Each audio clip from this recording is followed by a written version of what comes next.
ಇದು ಯಾರು ಬರೆದ ಕಥೆಯೋ, ನನಗಾಗಿ ಬಂದ ವ್ಯಥೆಯೋ, ಕೊನೆ ಹೇಗೂ ಅರಿಯಲಾರೆ, ಮರೆಯಾಗಿ ಹೋಗಲಾರೆ.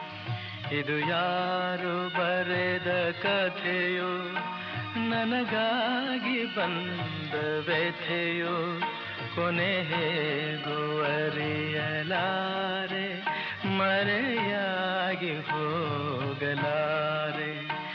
ಇದು ಯಾರು ಬರೆದ ಕಥೆಯೋ.